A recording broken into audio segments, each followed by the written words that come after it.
This is a micro influencer, and this is a video they did for a brand that has over 2 million views, 300 plus comments, and crazy engagement. This video has literally everything that you as a brand could want for your business. And the crazy thing, they did it for less than $10.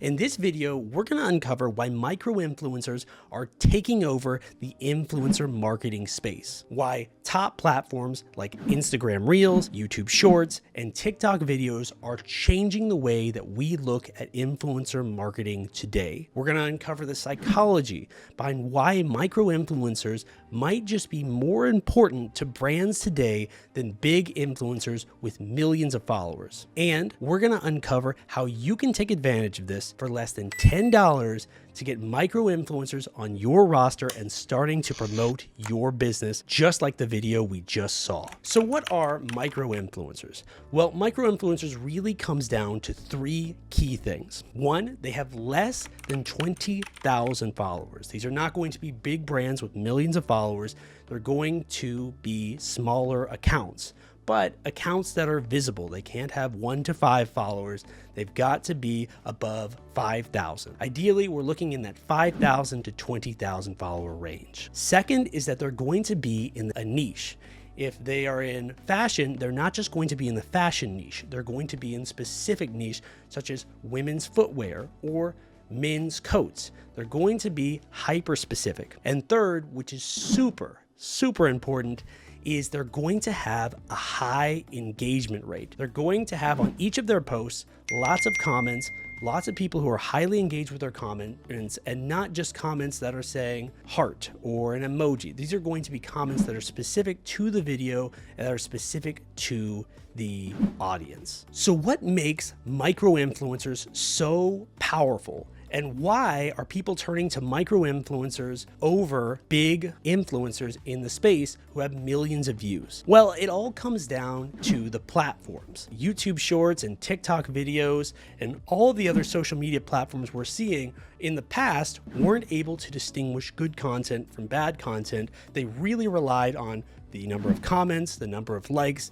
and the number of shares. And while those are all important details today and important in social media reach and virality, they're not the only factors. These days, AI and social media algorithms are able to distinguish quickly good content from bad content. That means they can analyze a video and understand the text in it, specify what the niche is, and then test to a very small test audience within the niche. Now, this means, and is very important, that influencers or micro-influencers who post a video have the potential to get just as much reach as the big influencers or big brands, because they're able to test their audience and test videos rapidly and quickly. Whereas in the past, we just had it where larger influencers who had big followings could quickly gain comments or likes or shares quickly. We now have micro-influencers that can do the very same thing and do it rapidly and on demand. But why are micro-influencers so powerful? Because we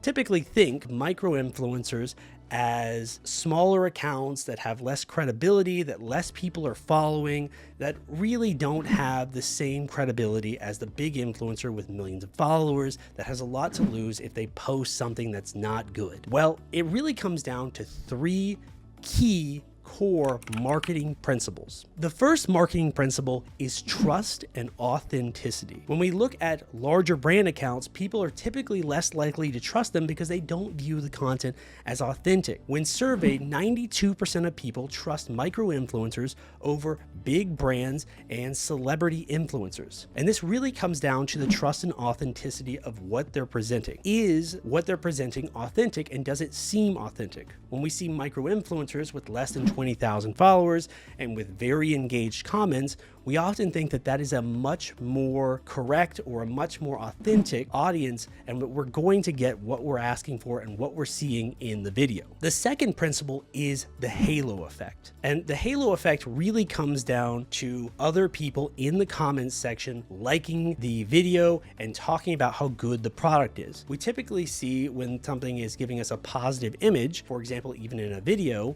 that has some sort of trust or authenticity, that it must be correct or it must must have the same attributes or feeling that is being presented in the video and being presented in the comments. So when we see a micro influencer who has a lot of engaged fans, really enjoy their content, we're talking specifically about the product, we start to think of it as a more positive experience and that the product will be a more positive product overall. Third is the bandwagon effect. And again, this comes down to that smaller niche audience and their rapid comments that are really industry specific and to the product. The bandwagon effect is when we see that a certain number of people are getting on board with something, we typically inherently, with the help of some FOMO, want to get on board with them. And so if we see that a bunch of people in the comments are liking a specific product, we want to join in and get in on that product. So how can you take advantage of micro influencers today? Well, there's some specific steps that you can follow with your brand to get on board with micro influencers and start making money. The first one is to look for your specific niche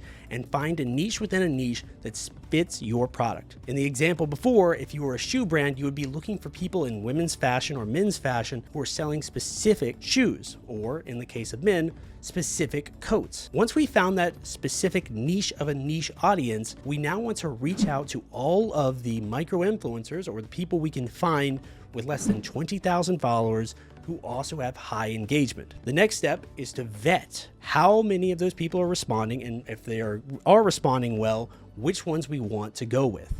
Typically, what happens is we send out a free product and then we offer something on top of that, maybe a small amount of compensation, maybe even an affiliate amount of compensation. But we offer the product and to each of the micro influencers that accept.